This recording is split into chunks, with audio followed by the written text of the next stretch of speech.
आप सभी भाई बहनों का आध्यात्मिक ज्ञानात्मक चैनल की संध्या बेला ज्ञान कक्षा में एक बार फिर स्वागत है। आज की चर्चा का विषय है माया का जाल। और नीचे हमने क्या लिखे हैं? तमोगुनी, रजोगुनी और सतोगुनी। और इन तीन शब्दों के नीचे ही हमने तीन इंग्लिश के शब्द लिखे। देखिए, कभी कभी बात को अच्छी तरह समझाने के लिए कुछ बातें हिंदी में नहीं समझ आती तो वो इंग्लिश में जल्दी समझ आ जाती। इसलिए देखिए, हमने तमोगुणी के नीचे क्या शब्द लिखा है? अरेस्टेड। रजोगुणी के नीचे क्या लिखा है? पुनः अरेस्टेड। जबकि सतोगुणी के नीचे हमने लिखा है बेल आउट। हालांकि अभी तक की बनी हुई 1000 से ज्यादा वीडियो में कुछ नाम हमने ही इंग्लिश में रखे हैं, क्योंकि मेरा तो उद्देश्य होता है कि शास्त्रों की सैद्धांतिक बातों को वर्तमान आपके हमारे जीवन में जैसी जैसी परिस्थितियां चल रही होती हैं, जिन जिन शब्दों के भावार्थ हमें जल्दी समझ में आ जाते हैं, उन शब्दों के भावार्थ को उन सैद्धांतिक बातों से जोड़ते हुए हमने देखिए परमात्मा के यथार्थ ज्ञान को समझना है। क्योंकि जब तक हमें ज्ञान समझ नहीं आता, जब तक आपकी हमारी अज्ञानता समाप्त नहीं होती, क्योंकि आत्मा तो पहले से ही ज्ञानवान है। हम कोई नया ज्ञान नहीं देते। शास्त्रों को पढ़ने से, गुरुओं के प्रवचन सुनने से मात्र आपकी हमारी अज्ञानता समाप्त होती है। और अज्ञानता क्यों आती है? क्योंकि हम प्रकृति के 5 विषय भोग, गंध, रस, रूप, स्पर्श और शब्द, जब इनका हम मर्यादा से अधिक संग कर लेते हैं, संग होने मात्र से ही आपका हमारा ज्ञान आवृत होने लगता है, ढकने लगता है, यानी कि हम अचेत होने लगते हैं। देखिए, जब हम राजसी भोजन अधिक लेते हैं, आप ब्याह शादियों में अधिक भोजन जब खा लेते हो तो खाने के बाद आपकी हमारी क्या स्थिति होती है? हम थोड़ा अज्ञानता में हो जाते हैं, हम अचेत होने लगते हैं, प्रमाद में आने लगते हैं। तब ऐसी स्थिति में ये सात्विक बातें या सत्संग की बातें एक साधारण मनुष्य को अच्छी नहीं लगती। देखिए, जब हम विषय भोगों को भोगते हैं, अब उदाहरण के लिए देखिए, जब हम किसी रेस्टोरेंट में खाना खाने जाते हैं, जब ब्याह शादी में हम जब पहुंचते हैं, तब आरंभिक स्थितियों में हम भोजन ग्रहण करते हैं। और जब भोजन ग्रहण कर लेने के बाद जब हम बाहर निकलते हैं, जैसे रेस्टोरेंट से बाहर निकलते हैं या ब्याह शादी से लौटते हैं घर की ओर, तब यदि हमें कोई पुनः कहता है कि आप दोबारा से रेस्टोरेंट में जाओ, आप पुनः भोजन ग्रहण करो, या पुनः आप ब्याह शादी में उन किए खाए गए व्यंजनों को आप पुनः खाओ, तो आप एक साधारण मनुष्य क्या कहता है? नहीं नहीं, मैंने तो खाना खा लिया, अब मैंने और नहीं खाना। इसी तरह जब जब मनुष्य इन विषय भोगों को भले ही युवा अवस्था में या प्रौढ़ अवस्था में रसपूर्वक भोगता है, जैसे जैसे वो समय बीतता है, उसके स्थूल शरीर की वृद्धावस्था आती है, उसको ज्ञान बढ़ने लगता है, उसकी अज्ञानता समाप्त होने लगती है। इसका अभिप्राय क्या है कि जब तक मनुष्य ज्ञानमय स्थिति में अपने आप को स्थित नहीं करता, ये संसारी विषय भोग हैं, रजोगुण के जो आकर्षण हैं, ये मनुष्य को सहज ही आकर्षित करते हैं।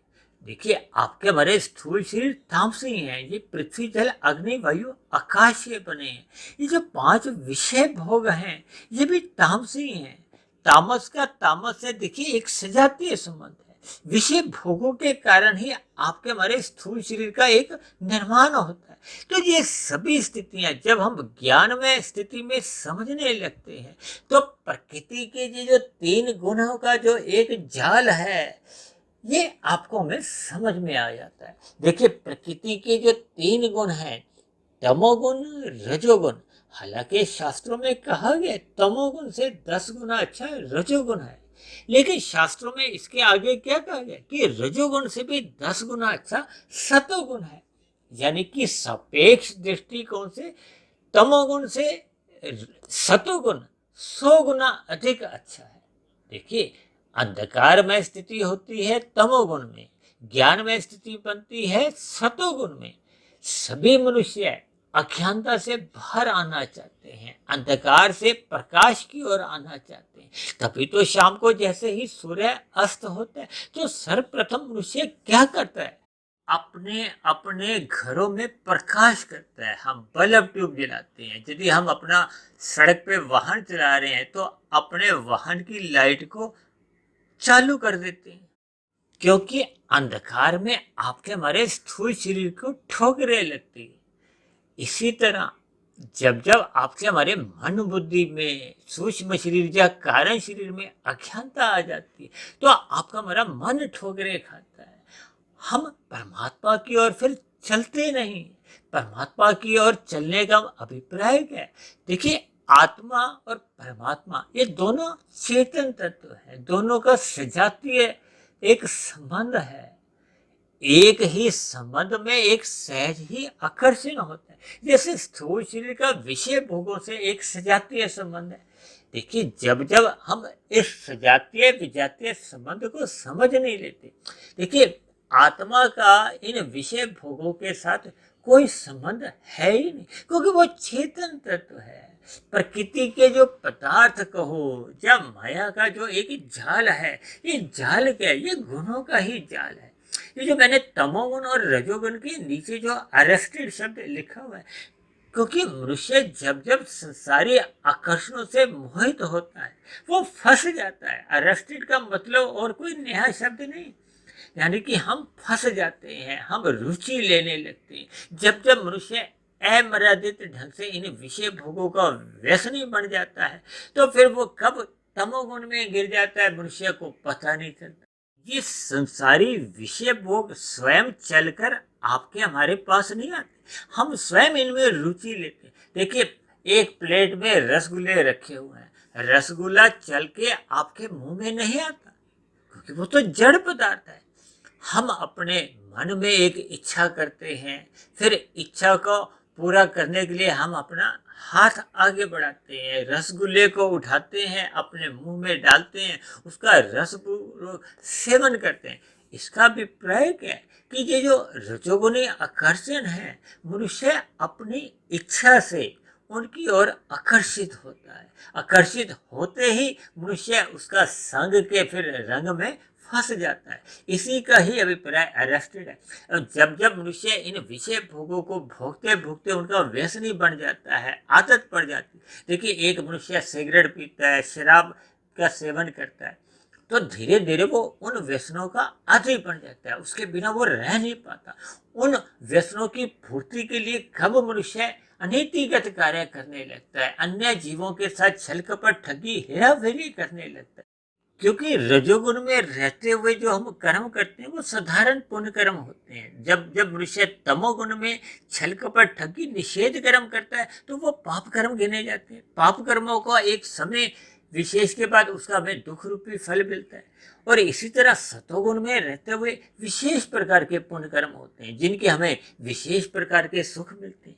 कुल मिलाकर ये जो माया के जो तीन गुण हैं, ये सतोगुण में रहकर जब जब हम सत्संग करते हैं, हम ज्ञानमय स्थिति में रहते हैं, भले ही ये माया का ये एक मलिन गुण है सतोगुण, लेकिन ये अन्य गुणों की यानी कि तमोगुण रजोगुण की अपेक्षा में ये एक साफ सुथरा माना जाता है। इसलिए मैंने देखिए इसको बेल आउट के नाम से एक संबोधित किया, यानी कि हम माया के जाल में तो फंसे रहते हैं, क्योंकि प्रकृति का सतोगुण भी माया का ही गुण है। लेकिन आपकी हमारी एक बेल आउट का अभिप्राय है कि हम जमानत में रहते हैं, हमारा कोई पतन नहीं होता। जबकि तमोगुणी तो देखिए मूलभूत रूप से वो दुखों का एक भोग उसको करना होता है। वो तो देखिए अरेस्टेड की स्थिति में, कैद की स्थिति में रहते ही है। देखिए, संसार में भी जब जब अपराधी को जेल में बंद किया जाता है, भले ही वहां उसको देखिए एक साधारण भोजन तो मिलता है, लेकिन वो एक कैद की स्थिति में रहता है। और दूसरा जो रजोगुणी है वो संसार में भले ही आजाद घूमता है, लेकिन वो भी विषय भोगों के प्रति वो कैद सा गिना जाता है, उनका गुलाम माना जाता है। जबकि मनुष्य जब जब सत्संग करता है, परमात्मा की सम्मुखता बढ़ाने लगता है, ब्रह्म मुहूर्त में उठने का संस्कार जगा लेता है, तो वह उसकी स्थिति अन्य गुणों की तुलना में सापेक्ष दृष्टिकोण से एक बेल आउट की समझ सकते हो, एक अजात की समझ सकते हो। क्योंकि जब जब हम सतोगुण में स्थित रहते हैं तो हमें परमात्मा का ज्ञान विज्ञान समझ में आने लगता है। यानी कि सतोगुणी मनुष्य की बेल आउट की स्थिति का अभिप्राय है कि उसको परमात्मा का ज्ञान बना रहता है, उसका परमात्मा की ओर साधना करने की एक संभावना सदा बनी रहती है। इन सभी शब्दों को आप जितने जितने अंश में अपने कारण शरीर में एक संस्कार रूप में, स्वभाव रूप में आप टिका लोगे, तो फिर आपके जीवन में भी ये जो सत्वगुण की महत्ता बढ़ने लगेगी। यानी कि आपके हमारे जीवन में एक आध्यात्मिक उन्नति होने की संभावनाएं बढ़ने लगेगी।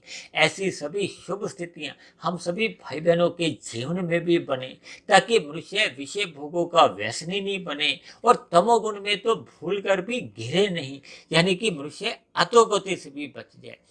इन सभी बातों का भावार्थ समझते हुए इन सभी बातों पर हमें सकारात्मक रूप से चिंतन करना चाहिए, ताकि आपका हमारा मिला हुआ जीवन सफल हो, सार्थक हो। इन्हीं शुभकामनाओं के साथ आज की चर्चा विशेष को हम यही विश्राम देते हैं। कल सुबह फिर मिलते हैं ब्रह्म मुहूर्त उपदेश कक्षा में। तब तक अपने आध्यात्मिक मित्र सुधीर भाटिया फकीर को आप इजाजत दें। आप सभी भाई बहनों को बहुत बहुत शुभ रात्रि।